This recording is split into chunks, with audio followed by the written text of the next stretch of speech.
Look, I was really ashamed to say it at the time and ashamed to have to admit it to Harry, especially because I know how much loss he's suffered.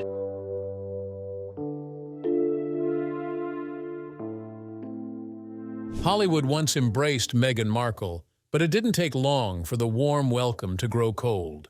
From royalty to red carpets, she sparked admiration, outrage, and everything in between. Some of the most powerful voices in media, politics, and entertainment are speaking out, and they claim there's a troubling pattern they can no longer ignore. A daytime legend, a world-famous comedian, and even a president turned on her. The real question is why? What did Meghan do that even royal insiders won't publicly discuss? This isn't just backlash, it's deeply personal. And some of these stars don't just dislike her, they utterly despise her. The royal fallout. When Meghan Markle married Prince Harry, the world watched with hope. However, what followed next would cause many fans and celebrities to turn their backs on her. In January 2020, Prince Harry and Meghan Markle made headlines when they announced they would be stepping back from their roles as senior members of the British royal family. The decision, later dubbed Megxit by the British press, triggered a wave of controversy, speculation, and intense media scrutiny. It wasn't just a personal decision, it was a public and symbolic break from a centuries-old institution. And for many, especially within the royal household, it felt like an open act of rebellion. At the time, the couple cited relentless press intrusion and a desire for a more peaceful life as their main reasons for leaving. But as the dust began to settle, it became increasingly clear that there was much more going on behind palace walls. Whispers of tension between Meghan and royal aides, frostiness with senior family members, and growing pressure from the British tabloids created a storm that would only intensify over time. Things got even more complicated in March 2021, when Meghan and Harry sat down with Oprah Winfrey for an explosive tell-all interview watched by over 17 million viewers in the United States alone. Meghan didn't hold back. She revealed that during her time as a working royal, she felt isolated, unsupported, and pushed to the brink of emotional collapse. In a moment that stunned the world, she confessed that she had experienced mental struggles while pregnant, and that when she sought help from within the institution, she was denied any form of mental health support. But the most shocking moment of the interview came when Meghan claimed that a senior member of the royal family had expressed concerns about the potential skin tone of her unborn son, Archie. That single statement ignited global conversations about racism, privilege, and the British monarchy's historic ties to colonialism. Prince Harry confirmed that the comment had been made, though the couple refused to name the individual involved, stating it would be too damaging. The fallout was devastating, and behind the scenes, royal insiders described the Queen as being deeply hurt by the interview. According to several reports, she saw the public airing of private family matters, especially such serious allegations, as a betrayal of both tradition and trust. The idea that one of her own would accuse the institution she had spent her life protecting of racism stunned the inner circle of the monarchy. Meanwhile, Meghan's family issues became another source of public spectacle. Her estranged father, Thomas Markle, began giving interviews in which he criticized her for cutting him off. Despite walking her halfway down the aisle at her 2018 wedding, Thomas became a thorn in Meghan's side, consistently appearing in tabloids and news programs to share personal details of their strained relationship. Her half-sister, Samantha Markle, went even further, publishing a book and accusing Meghan of abandoning her family after finding fame. Both relatives insisted Meghan had changed, becoming distant, cold, and even manipulative once she entered royal life. But it didn't end there. There were also the controversies Meghan stirred after her royal departure. In 2022, during the Netflix docuseries Harry and Meghan, Meghan reenacted the curtsy she performed for the Queen when meeting her for the first time. But it wasn't just any reenactment. It was exaggerated, theatrical, and accompanied by sarcastic commentary. The moment sparked backlash from British viewers and royal commentators, who saw it as disrespectful, mocking, and completely out of touch with the gravity of royal tradition. Even more troubling were the allegations that began surfacing from former royal staffers who claimed that Meghan had created a toxic work environment during her time at the palace. Some aides reportedly filed complaints accusing her of bullying behavior, while others anonymously described her as demanding, controlling, and frequently dismissive. The stories weren't just whispers. They reportedly led Buckingham Palace to announce an internal review into the workplace environment surrounding the Duchess of Sussex, though the final findings of that investigation were never publicly released. Megyn denied all the bullying accusations, calling them a smear campaign timed to coincide with her Oprah interview. Her supporters argued that she was being unfairly targeted, subjected to racism and misogyny masked as criticism, but the damage had already been done. For critics, the image of Meghan Markle as a wronged outsider gave way to a more complicated portrait of someone whose actions and decisions had alienated not only the royal family, but also staff, relatives, and a growing list of public figures. One of those public figures made no effort to hide his feelings. He didn't sugarcoat or dance around the topic. In fact, he's one of the few celebrities who blasted Meghan Markle in language so raw and unfiltered, it instantly made headlines. Howard Stern. When Howard Stern speaks, people listen. He's known for his brutal honesty, sharp tongue, and complete disregard for celebrity niceties, and has built a career by saying what others are too cautious to admit. So when he turned his attention to Meghan Markle and Prince Harry, no one expected what came next. It all came to a head in December 2022, when Netflix dropped the Harry and Meghan docuseries, a 6-part behind-the-scenes look into the couple's love story, personal struggles, and ongoing fallout with the British royal family. The series was meant to be revealing, intimate, and sympathetic, but to Stern, it was something else entirely. He ripped into it on his radio show almost immediately, saying, "It's like the Kardashians, except boring." Coming from Stern, it wasn't just a jab, it was a full-scale takedown. And while plenty of public figures were still choosing their words carefully when discussing Meghan and Harry, Stern was already calling the whole project exactly what he thought it was: hypocritical, shallow, and self-serving. Stern's main frustration was the contradiction he saw between the couple's demand for privacy and their relentless push for the spotlight. He is criticizing the couple, especially Meghan, for monetizing their personal drama while still claiming to be victims of public intrusion. He said, "It's just very weird to watch two people who keep screaming. We wanted our privacy. We wanted the press to leave us alone. And then what is there special that they put out on Netflix, showing you them and their kids and their life?" Stern made it clear that he was tired of the narrative, tired of the spectacle, and tired of being told to feel sorry for two people who had voluntarily stepped into one of the world's brightest spotlights. But Stern didn't stop at mocking the content. He went after the tone, the editing, and even the way Harry and Meghan seemed to romanticize their own trauma. He took a personal jab at Meghan when he said, "Where do you go with this?" He asked, "Is this your career, talking about how humiliated you were being part of, living in a castle, and it's hard to relate to? It looks pretty terrific to me. If it was me, I never had to worry about money and never had to worry about work." His commentary struck a nerve, not just because of how unapologetically he delivered it, but because it reflected a growing undercurrent of public frustration. Many viewers who initially sympathized with Meghan and Harry during the 2021 Oprah interview had begun to feel fatigue. The Netflix special, for some, was the final straw that left them wondering if this couple truly wanted privacy or just their version of the spotlight. Stern's takedown went viral within hours.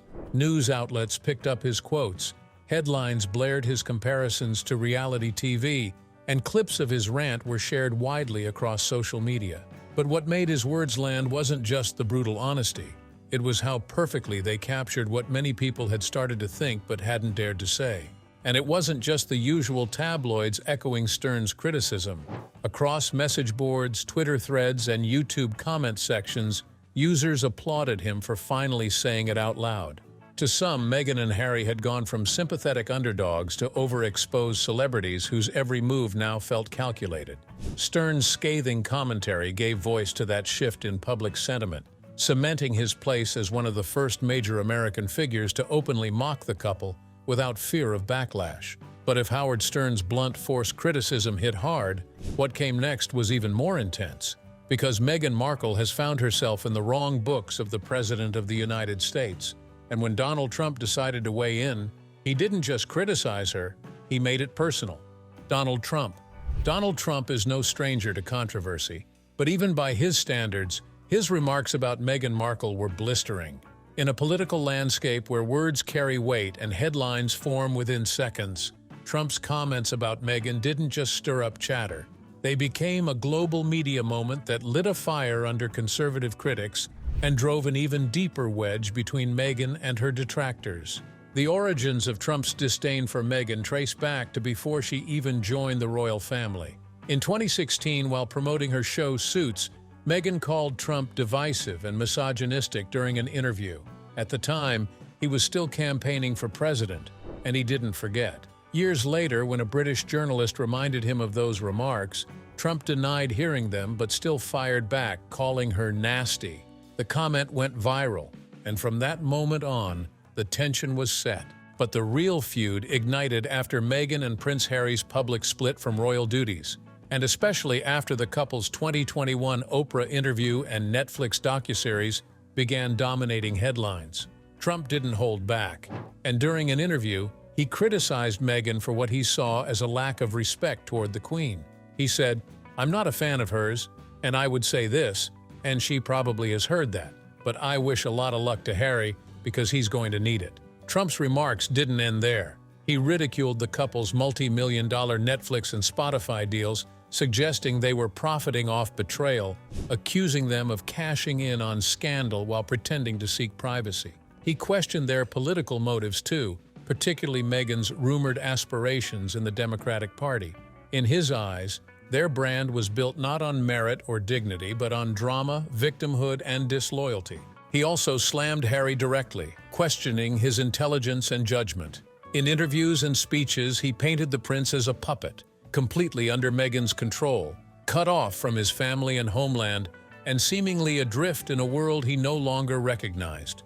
For Trump's supporters, many of whom already distrusted mainstream media and Hollywood elites, his comments only confirmed what they already felt, that Meghan and Harry had turned their backs on tradition, loyalty, and even basic decency. Conservative outlets like Fox News, the Daily Mail, and Breitbart echoed Trump's sentiments, framing the couple as spoiled, opportunistic, and insincere. His words amplified the backlash, shifting it from gossip and tabloid fodder into the heart of political discourse. And while Meghan and Harry didn't publicly respond to Trump's comments, the impact was unmistakable. His remarks set off a chain reaction, leading to more aggressive commentary from other public figures who had previously been cautious.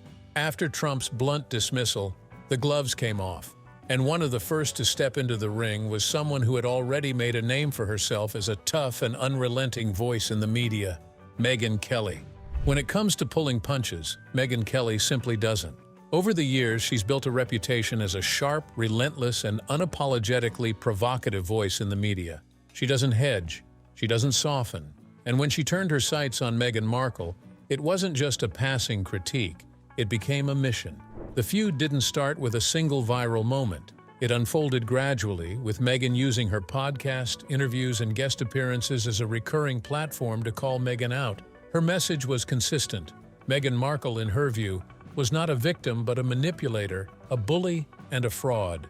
On her show, Kelly referenced long-standing allegations from former Kensington Palace staffers who accused Meghan of mistreatment. While Buckingham Palace launched a quiet investigation into those claims in 2021, the findings were never released to the public. But for Kelly, the accusations alone were enough. She argued that Meghan had carefully crafted a public image of kindness and empowerment while privately making life miserable for the people around her. But it wasn't just workplace behavior that Meghan went after. She took aim at Meghan's entire public persona, calling it artificial, self-serving, and opportunistic. She accused her of staging emotional PR moments, scripting every public appearance for maximum sympathy, and weaponizing identity politics whenever criticism surfaced. Perhaps the most controversial soundbite Megyn Kelly made was when she accused Meghan of having a hand in the Queen's death. It was said sarcastically, but the words caught fire instantly. Kelly suggested that the constant strain, public drama, An emotional weight of Meghan and Harry's feud with the royal family may have added to the monarch's stress in her final years. Critics called the claim outrageous and tasteless, while Kelly's defenders insisted it was metaphorical and an exaggerated way of saying that the royal couple's behavior had deeply upset the Queen, who was old and in declining health. And Meghan didn't stop there. She dissected Meghan's feminism as hollow, calling it a performance designed to win applause without any real substance behind it. In her view, Meghan only used women's empowerment as a shield, not a cause. On her podcast, she frequently referenced Meghan's victimhood tour, criticizing her for constantly centering herself in every conversation, whether it was about race, gender, trauma, or global politics. One of Meghan's most biting moments came when she mocked Meghan's lifestyle ambitions, particularly the rumored launch of her new brand, American Riviera Orchard. Kelly laughed off the idea of Meghan as a domestic influencer, dismissing it as a desperate attempt to rebrand after the Netflix and Spotify deals lost steam, and she saved plenty of firepower for the Harry and Meghan Netflix series. She slammed the docuseries as self-indulgent and painfully out of touch. She spoke about the hypocrisy of demanding privacy while producing a 6-part docuseries detailing every grievance. Her commentary lit up social media. Meghan's fans pushed back hard, calling Kelly jealous, bitter, and obsessed. But others applauded her for saying what they were thinking, and how the royal couple had crossed a line between storytelling and self-promotion. Megyn Kelly's voice has been one of the loudest and most consistent in the anti-Meghan chorus. And while her views may have divided audiences, one thing was clear: she wasn't alone. Because when comedian Chris Rock took the stage, he didn't just mock Meghan Markle. He turned her story into the punchline of one of his boldest stand-up routines yet. Chris Rock doesn't tiptoe around controversy. He sprints straight through it with a mic in one hand and a truth bomb in the other. Known for cutting through the noise with biting social commentary, Rock's comedy has long walked the line between hilarious and uncomfortable. But when he turned his spotlight on Meghan Markle in his 2023 Netflix special, Selective Outrage, the laughter quickly gave way to shocking headlines. In the middle of his first-ever live-streamed special for Netflix, Rock pivoted into Meghan Markle's now infamous interview with Oprah Winfrey. You could feel the air tighten. The subject was already volatile. But instead of siding with Meghan, as many celebrities had, Rock poked holes in her story with brutal precision. He opened with a smirk and a line that instantly went viral. "Didn't she hit the light skin lottery?" The room erupted in nervous laughter, but Rock wasn't joking for the sake of shock value. There was purpose behind his punchlines. He was challenging the narrative, specifically Meghan's claim that members of the royal family had made racially insensitive comments about the skin tone of her unborn son. While he acknowledged that racism exists, both in America and the United Kingdom, Rock questioned whether Meghan's experience rose to the level of systemic oppression she described. He argued that anyone who's ever brought home a partner of a different background has likely heard awkward, offensive questions from family, not necessarily born out of hatred, but ignorance. He accused Meghan of being ignorant of the royal family's history, and he went on to say, "That's not racist because even black people want to know how brown the baby is going to be." The audience roared, but online the reaction was anything but unified. Some praised Rock for finally saying what others were too afraid to voice, that Meghan had turned personal family tension into a global racial scandal. They argued that Rock, a black man who has spent decades speaking truth to power, had every right to challenge what they saw as selective outrage, hence the title of his special. But others weren't laughing.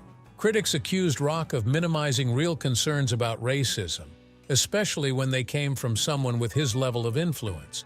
They pointed out that Meghan had spoken openly about mental health struggles, a topic that's not ripe for comedy. For them, Rock's bit felt like another public figure questioning the credibility of a woman who had dared to speak out. The backlash was swift, and commentators across media platforms dissected the joke, asking whether humor should ever be used to delegitimize someone's lived experience, especially on an issue as sensitive as race and royalty. But for every critic, there was someone applauding Rock's candor, saying it was about time someone called out what they viewed as an overly curated victim narrative. And in many ways, Rock's special marked a turning point in the public conversation. Until then, many celebrities had avoided criticizing Megyn directly. There was a sense that doing so was a cultural minefield, especially on issues tied to race and gender. But Rock's boldness broke the seal. He treated Megyn not as a fragile icon, but as a public figure open to scrutiny, just like anyone else in power. But if Chris Rock used laughter to challenge Megyn's narrative, what came next was even more unsettling.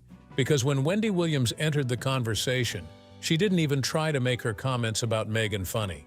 Wendy Williams. If there's one thing Wendy Williams has never been afraid of, it's speaking her mind, especially when it comes to celebrities she believes are playing the public. And for Wendy, Meghan Markle wasn't just playing, she was performing. The talk show queen built her empire on bold opinions, messy revelations, and daytime TV moments that often left both fans and celebrities speechless.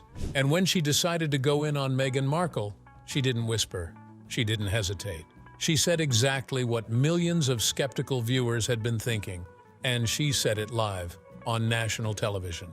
The moment came not long after Meghan and Prince Harry's infamous Oprah interview aired in 2021. While much of Hollywood responded with glowing support and praise, Wendy flipped the script. She rolled her eyes, she sighed, and then she delivered a line that cut straight through the glittering fairy tale. Meghan Markle, nobody feels sorry for you. You knew what you were signing up for. It was the kind of line that only Wendy could get away with. Delivered with her signature mix of sarcasm and steel, it immediately became a viral soundbite and sparked a new wave of criticism that Megyn couldn't easily shake off. Unlike political figures or comedians, Wendy had a uniquely intimate connection with her audience.